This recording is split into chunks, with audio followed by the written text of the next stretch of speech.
இந்த துறவரம் என்பதை கடவுளுக்காக எங்களை நாங்கள் அர்ப்பணித்துக் கொள்கிறோம், கடவுளுக்காக வேண்டி ஆண் எங்களுக்கு வேண்டியதில்லை, பெண் எங்களுக்கு வேண்டியதில்லை, ஒரு ஆம்பளைக்கு பெண் வேண்டியதில்லை, பெண்ணுக்கு ஆண் வேண்டியதில்லை என்கிற மாதிரியான ஒரு நிலை இஸ்லாத்துல கடுமையாக வன்மையாக கண்டிக்கப்படக்கூடிய ஒரு கலாச்சாரமா இருக்கிறது. ஆனாலும் நம்ம ஒரு 20-25 ஆண்டுகளுக்கு முன்னால் வாழ்ந்த தமிழகத்தில் இருந்த நம்முடைய முன்னோர்களை எடுத்துக்கொண்டோமையானால் அவங்களும் இந்த தாக்கத்துக்கு உட்பட்டு இருக்கிறாங்க. எந்த தாக்கத்துக்கு? இந்த மாதிரி கடவுள் இறைவனுக்காக வேண்டி துறவரம் செய்வது, இறைவனுக்காக வேண்டி குடும்ப வாழ்க்கையை அர்ப்பணித்துக் கொள்வது நல்லது, அப்படி செய்கிறவர்கள் சிறந்தவர்கள், அப்படி செய்கிறவர்கள் மகான்கள், அப்படி செய்யக்கூடியவர்கள் பாராட்டுக்குரியவர்கள் என்றெல்லாம் ஒரு சிந்தனை நம்ம மக்கள்கிட்ட இருந்தது. அந்த நோய் இப்பதான் ஒரு ஏகத்துவ எழுச்சி வந்த பிறகு அது தப்புங்கிற சிந்தனை பரவலா வந்திருக்கிறது. அதுக்கு முன்னாடி எல்லாம் இந்த மாதிரி இருந்தவர்கள் அவுளியாக்களா கருதப்பட்டாங்க. எந்த மாதிரி? கல்யாணமும் பண்ணாம ஒருத்தர் இருந்தார்னு வைங்க, அவர் எப்படிப்பட்ட மகான் தெரியுமா? கல்யாணமும் பண்ணல, அவர் கல்யாணம் பண்ணாமல் இருப்பது மகான் என்பதற்கு என்னவா இருந்துச்சு? ஒரு அடையாளமாக கருதப்பட்டுச்சு. ஆனால் இது இஸ்லாம் ஏற்றுக்கொள்கிறதா? எந்த அளவுக்கு என்று சொன்னால், இஸ்லாத்தின் பெயரால இந்த திருமண வாழ்க்கையை ரொம்ப கேவலமாகவும் கொச்சையாகவும் விமர்சித்த ஞானிகள் எல்லாம் இங்கு இருந்திருக்கிறார்கள் தமிழகத்தில். மகான்கள் என்ற பெயரில, ஞானிகள் என்ற பெயரில, அவுலியாக்கள் என்ற பெயரில திருமணம் மகா கெட்டது. அதுக்கு உதாரணமாக சொல்வதாக இருந்தால் குணங்குடி மஸ்தாண்ட் ஒரு வரை சொல்லலாம். அவர் என்ன பண்ணாரு? அவர் தன்னை ஞானின்னு சொல்லிக் கொண்டார். அவரே மக்கள் அவுலியா மகான் பெரியார் என்று நினைச்சாங்க, அவரை மதிச்சார்கள். அவருக்கு தர்கா கூட இங்க இருக்கிறது, தண்டையார்பேட்டையில் என்ன இருக்குது, அவருக்கு தர்கா கூட கட்டி வைத்திருக்கிறார்கள். அவர் என்ன செய்யறாரு தெரியுமா? அப்படி அவர் சொல்றாரு, அவருடைய கவிதையில சொல்றாரு, ரொம்ப ரொம்ப கேவலமா கல்யாணத்தை பத்தி, குடும்ப வாழ்க்கையை பத்தி ரொம்ப இழிவாகவும் கேவலமும் அசிங்கமாகவும் பெண்களை தரக்குறைவாகவும் என்ன செய்யறாரு அவர் ஏசுகிறார் தன்னுடைய கவிதையில. எப்படி செய்கிறார் கேட்டா, சங்கையும் போக்கி சதிமானமாக சகசண்டி ஆக்கி வித்திடுவாள். இந்த பொம்பளை இருக்கால நமக்குரிய மரியாதையெல்லாம் போக்கிடுவாளாம்.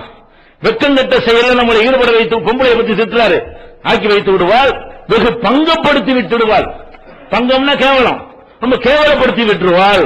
அந்த மங்கையர் ஆசை வைத்த ஐயோ வையத்தில் பெண் கொண்ட பேர்பட்ட பாட்டையும் கேட்டையும் பேசுவோமே நெஞ்சமே.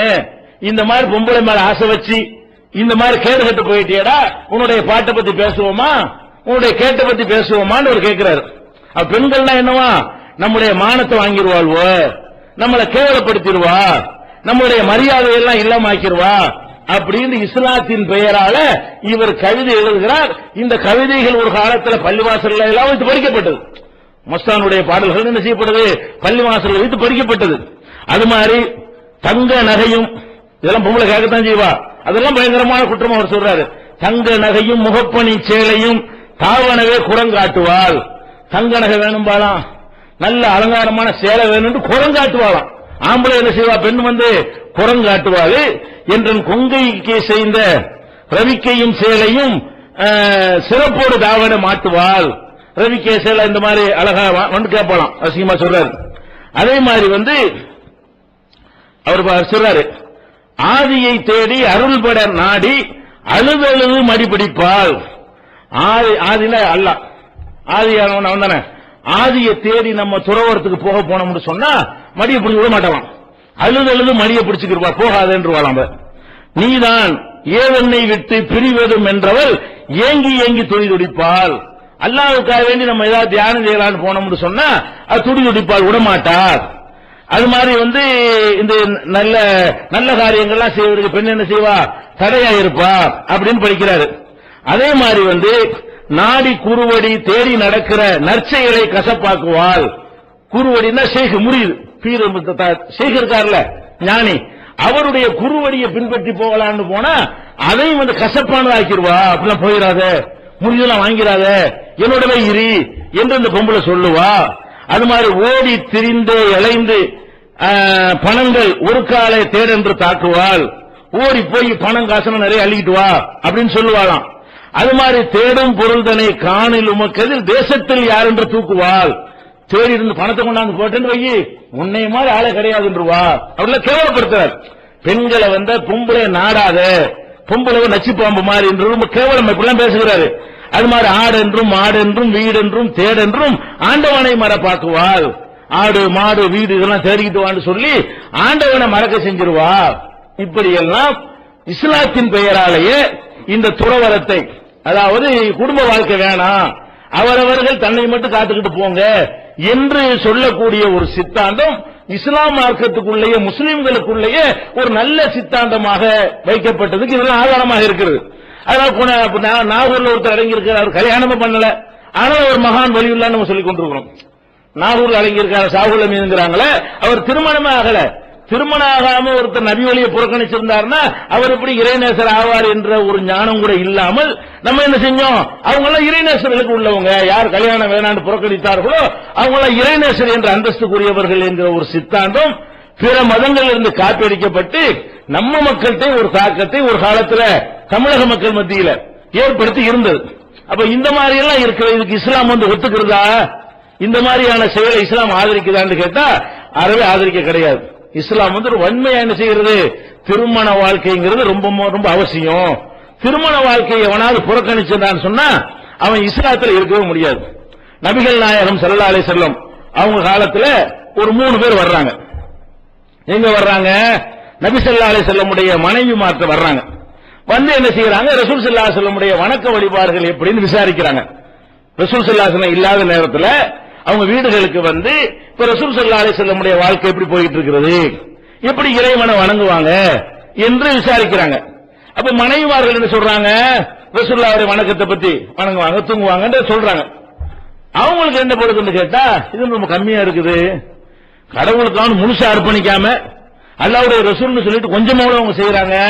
இருந்தாலும் பரவாயில்ல, அவங்களுக்கு அல்லாஹ் வந்து பாவத்தை மன்னிச்சுட்டான், அவங்க கம்மியா செஞ்சா போதும், நம்மளுக்கு பாவத்தை மன்னிக்கிறதுக்கு இந்த கேரண்டி கிடையாது, அதனால நம்ம என்ன செய்வோம், இன்னும் அதிகமா நம்ம வணங்க வேண்டும் அப்படின்னு அவங்க தீர்மானித்துக் கொண்டு 3 பேர் ஒவ்வொருத்தரும் ஒன்னு சொல்றாங்க. எப்படி சொல்றாங்கன்னு கேட்டா, அம்மான இன்னி உசல்லில் லைலபதா, நான் வந்து இரவு முழுசும் இனிமே தொழுதுகிட்டே தான் இருப்பேன் அப்படிங்கிறார் ஒருத்தர். இரவு முழுசும் ரசூலுல்லாஹ் வந்து கொஞ்சமாவது தொழுகிறாங்க, இருந்தால் நமக்கு பத்தாது, நான் என்ன செய்ய போறேன், இனிமே இரவு முழுதும் தொழுகைதான், இரவுல இஷாவுக்கு கூட ஆரம்பிச்சா சுபஹ் வரைக்கும் தொழுகையில தான் நான் இருப்பேன் அப்படிங்கிறார் ஒருத்தர். காலாக இன்னொருத்தர் என்ன சொல்றாருன்னு கேட்டா, ஆனா அசூமு தஹர வலா உஃப்திரு, காலமெல்லாம் நோன்பு 365 நாள் நோன்பு தான் வைக்க போறேன், ஒரு நாள் கூட நோன்பு விட மாட்டேன் அப்படின்னு சொல்றாரு. நம்ம நோன்பு வச்சு அல்லாஹ்வுக்கு என்ன செய்ய போறேன், நான் நெருங்க போறேன் அப்படிங்கிறாரு. இன்னொருத்தர் என்ன செய்யறாருன்னு கேட்டா, ஆனா ஆத்தசிலு நிசா, நான் வந்து பொம்பளை நாடவே மாட்டேன், கல்யாணம் பண்ண மாட்டேங்கிறார், நான் வந்து திருமணமே செய்ய மாட்டேன். அப்ப 3 பேர் வந்து நபிகள் நாயகம் ஸல்லல்லாஹு அலைஹி வஸல்லமுடைய மனைவி மாற்ற அவங்களுடைய வணக்கத்தை பற்றி கேட்டுவிட்டு ஒவ்வொருத்தரும் இந்த வாக்குமூலத்தை தர்றாங்க. ரசூலுல்லாஹ்வுக்கு பரவாயில்லை, கொஞ்சம் செஞ்சாலும் பரவாயில்ல, நாங்க சாதாரண மக்கள், எங்களுடைய பாவங்கள்லாம் அல்லாஹ் மன்னிச்சதுக்கு எந்த ஒரு உத்தரவாதமும் இல்ல, அதனால கூடுதலா செய்யணும். எந்த அளவு கூடுதலா செய்ய போறோம், இரவுல தூக்கம் கூட எனக்கு கிடையாதுங்கிறார் ஒருத்தர், நான் நோன்பு விடவே மாட்டேன் ஒரு நாள் கூட அப்படிங்கிறார் இன்னொருத்தர் கல்யாணம் பண்ண மாட்டேங்கிறார். ரசூல் ஸல்லல்லாஹு அலைஹி வஸல்லம் வந்த உடனே இந்த 3 பேர் வந்ததும் இவங்க பேசிக் கொண்டதும் இவங்களுக்கு சொன்ன மறுமொழியும் எல்லாம் ரசூல் ஸல்லல்லாஹு அலைஹி வஸல்லம் அவங்கள்ட்ட வந்து எடுத்து சொல்லப்படுது. அப்ப ரசூல் ஸல்லல்லாஹு அலைஹி வஸல்லம் அவர்கள் வந்து கேட்கறாங்க, அன்துமுல்லதீன குல்தும் கதா வ கதா, நீங்க தான் இந்த மாதிரி சொன்னார்களா? 3 பேரையும் பாக்குறாங்க, இந்த மாதிரி பேசிட்டீங்களே, 3 விதமான முடிவு எடுத்தீங்களே, நீங்க தான் அந்த ஆட்களான்னு கேட்கறாங்க. ஆமாங்கிறாங்க. அப்ப ரசூல் ஸல்லல்லாஹு அலைஹி சொல்றாங்க, அமா வல்லாஹி இன்னி ல அக்ஷாக்கும் லில்லாஹி வ அத்காக்கும், அல்லாஹ் தெரிஞ்சுக்கிறங்க, அல்லாஹ்வை உங்களை விட நான் தான் ரொம்ப பயப்படுறேன், அல்லாஹ் பயந்துதானே இதெல்லாம் செய்யணுங்கிறீங்க, உங்களோட கூட பயப்படுறேன், நானும் அவ்வளவு செய்யலையே, உங்களை விட உலகத்தில் உள்ள எல்லாரையும் விட அல்லாஹ்வை ரொம்ப பயப்படுறது யாரு, நான் தான் அல்லாஹ்வை பயப்படுறேன், ஆனாலும் நான் நோன்பு வைக்கவும் செய்கிறேன் வைக்காமலும் இருக்கிறேன். 365 நாள் நானே வைக்கிறது இல்ல, நோன்பு வைக்கிறது என்பது ஒரு நாள் வைக்கிறேன், ஒரு நாள் வைக்க மாட்டேன், 2 நாள் வைப்பேன், 3 நாள் வைக்க மாட்டேன். அப்ப நானே நோன்பு வைத்தவனாகவும் இருக்கிறேன், நோன்பு வைக்காமலும் இருக்கிறேன், காலமெல்லாம் நோன்பு நோற்றுக்கொண்டு நான் இருக்கிறேன். ஆனா எனக்கு அல்லாஹ்வுடைய அச்சம் அதிகமா இருக்கிறது, அல்லாஹ்வுடைய அச்சம் அதிகமா இருந்து கூட நான் இப்படி செஞ்சது இல்ல. அதே மாதிரி ஒரு சல்லி வார்ப்புது, தொழவும் செய்யறேன் தூங்கவும் செய்யறேன், தொழுவதை கொஞ்ச நேரத்தை ஒதுக்கிடுவேன், அதுக்கான தொழுகிட்டே இருக்க மாட்டேன், தூங்க வேண்டிய நேரத்தை தூங்கவும் செய்வேன். அப்ப நான் தொழவும் செய்கிறேன் தூங்கவும் செய்கிறேன். அதே மாதிரி நான் பெண்களை கல்யாணம் பண்ணி இருக்கிறேன், அல்லாஹ்வுடைய தூதரா நான் இருந்து கொண்டு அல்லாஹ்வை ரொம்ப பயந்து கொண்டு இருந்தும் கூட இதெல்லாம் அதுக்கு தடையான காரியம் இல்ல என்ற காரணத்தினால் நான் கல்யாணம் செஞ்சிருக்கிறேன் சொல்லிட்டு சொல்றாங்க. பொமன் ரகிப அன் சுன்னத்தி ஃபலைஸ மின்னி, யார் என்னுடைய இந்த வழிமுறையை புறக்கணிக்கிறாரோ அவர் என்ன சேர்ந்தவர் இல்ல. அப்ப கல்யாணம் பண்ணாட்டி யார் இல்லவரு? இது புகாரியில 5063வது ஹதீஸா நீங்க பார்க்கலாம். அப்ப ஒருத்தர் திருமணம் செய்யாம நான் இறைவனுக்காக அர்ப்பணிக்க போறேன் ஒரு ஆம்பளை சொன்னாலும் சரிதான், ஒரு பொம்பளை சொன்னாலும் சரிதான், அவர் நம்மை சேர்ந்தவர் கிடையாது. நபிகள் நாயகம் ஸல்லல்லாஹு அலைஹி வஸல்லம் உம்மத்தை சேர்ந்தவர் கிடையாது, அவர் வேற மதத்துக்காரரு. அப்ப எந்த அளவுக்கு இந்த திருமண வாழ்க்கை இஸ்லாம் வலியுறுத்துது? அது இஸ்லாத்தினுடைய அடையாளமாக்கி வச்சிருக்கு. முஸ்லீமா இருக்கிற அடையாளம் என்ன? திருமண வாழ்க்கை தான் சரின்னு ஒத்துக்கொள்வதுதான் நீ முஸ்லீமா இருக்கிறது அடையாளம். திருமணத்தை விட அதை துறப்பது நல்லது என்று நினைத்தால் நீ